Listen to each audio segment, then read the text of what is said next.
3 years ago, a man named David sat in a doctor's office and heard the same sentence you have probably heard: cut the salt. David was 47. He coached his daughter's soccer team on Saturday mornings, grilled chicken on Sundays, walked 20 minutes after dinner most nights. Not by any visible measure an unhealthy person, but his blood pressure sat at 151/94. So the doctor handed him a pamphlet, shook his hand, and left. For 6 months, David followed the pamphlet: low-sodium soup that tasted like warm cardboard, every grocery label read twice, no seasoning on anything. He went back for the checkup, sat in the same chair, looked at the same chart, still 149/91. The doctor said, "Try harder." That number sat in David's head like a stone. He had done everything right. Nothing moved. Here's what nobody told David. Salt is one small piece of a much larger story, and for most people with high blood pressure, it is not even the main piece. The real mechanism is something most doctors never explain in a 12-minute appointment. Once you see it, the path forward becomes clear, fast.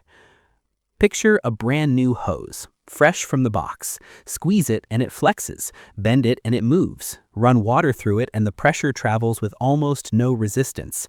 The pump barely works. Now leave that hose outside for 10 years. Heat, cold, constant pressure, never resting. The rubber stiffens, hardens. Now the same amount of water moving through requires dramatically more force from the pump. The hose did not narrow.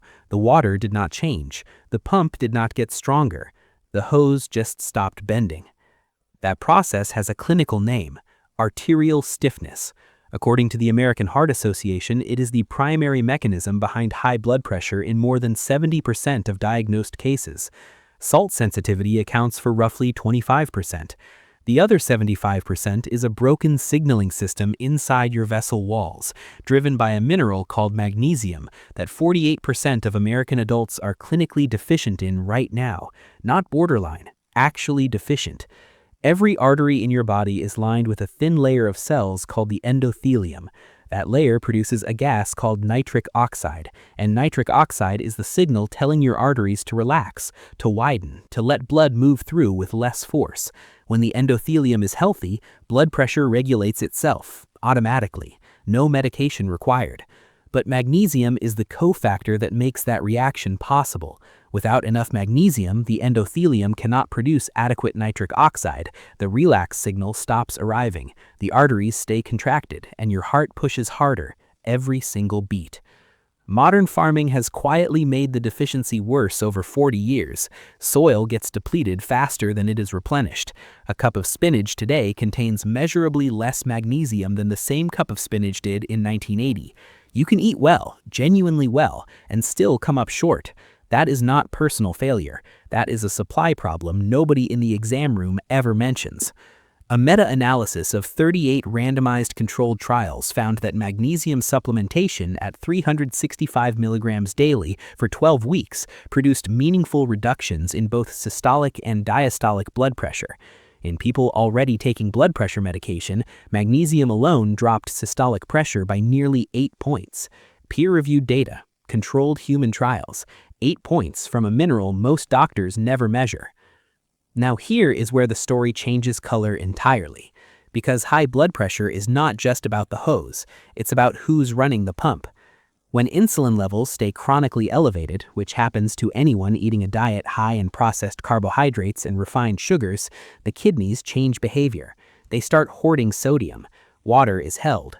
Blood volume increases. Blood pressure inside the arteries rises. And here's the part that matters most. None of this requires extra salt. High insulin creates sodium retention from the inside out through a pathway the standard pamphlet never acknowledges. This is why people with insulin resistance almost always develop high blood pressure alongside it, and why blood pressure often drops fast when someone cuts refined carbohydrates even before significant weight loss occurs. Cutting sugar is not just a weight strategy, it's a direct blood pressure intervention, and it works faster than any low-sodium diet most people have ever tried. Fructose specifically makes the whole situation worse, and this part almost nobody talks about. When you consume large amounts of fructose from processed foods and sweetened drinks, your body produces excess uric acid as a byproduct. Elevated uric acid blocks nitric oxide production directly. It coats the endothelium and stops the flexibility signal from getting through. It also makes the kidneys measurably less efficient at clearing sodium, so you can eat moderate salt and still retain far more than your body should, because the real bottleneck is uric acid that nobody in the exam room ever checked. Speaking of things nobody checked, potassium. Your body runs a balance between sodium and potassium, and that balance governs blood pressure more directly than sodium alone ever could. Potassium tells the kidneys to release sodium into urine. It also calms sympathetic nerve activity, the fight or flight signal that keeps arteries contracted under stress. When that ratio tilts hard towards sodium and away from potassium, which is exactly what processed food does to a diet, the kidneys lose the ability to self-correct. The nervous system stays activated.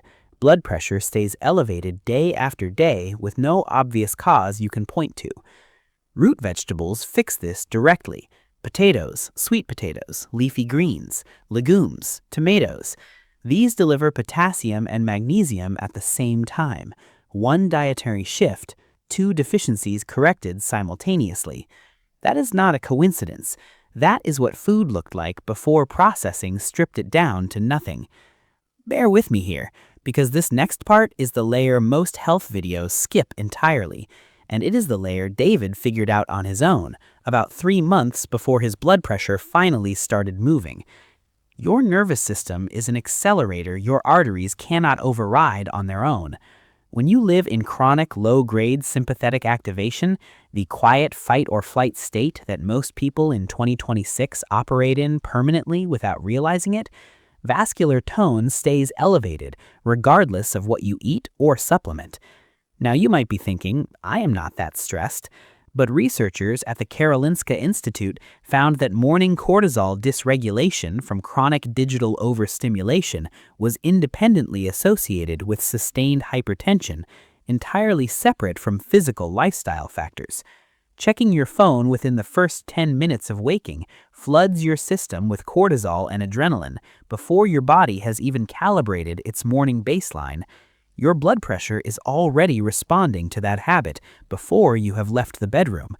A 2021 clinical trial published in Hypertension Journal found that 5 minutes of slow nasal breathing daily at 5 to 6 breaths per minute reduced systolic blood pressure by 9 points over 6 weeks. Some participants showed drops within the first session. 5 minutes of breathing that activates the vagus nerve, shifts the body out of sympathetic overdrive, and causes measurable arterial relaxation that medication often tries to replicate through completely different chemistry. So here is what actually moves the needle, not a tidy list, because this is not a marketing brochure. This is biology. Morning. Delay phone contact for 20 minutes after waking. 5 minutes of slow nasal breathing. 1 serving of nitrate-rich food, beets, arugula, spinach, or celery, foods that convert directly to nitric oxide in your bloodstream. A 2013 study from Queen Mary University of London had hypertensive patients drink 1 small glass of beet juice daily. Within 24 hours, systolic blood pressure dropped an average of 10 millimeters of mercury, equal to what some first-line medication achieve, in 1 day, from a vegetable. Evening, 300 to 400 milligrams of magnesium glycinate, 30 minutes before sleep. Not magnesium oxide, glycinate specifically, because the absorption data between forms is not close. Your endothelium repairs itself overnight. Give it what it needs to actually do that job. Cut fructose before you cut salt. Remove high fructose corn syrup. Remove sweetened drinks. Watch uric acid normalize. Watch nitric oxide production recover. Watch the hose start flexing again. David figured this out in pieces. Magnesium first, then the sugar, then 5 minutes of breathing in the morning before he touched his phone. 3 months later, his reading was 127/82. His doctor looked at the chart and asked what medication he had changed. David had not changed any medication. He had changed what he understood. That is the 5-second moment this whole story has been building toward. Not the protocol, not the beet juice, the understanding.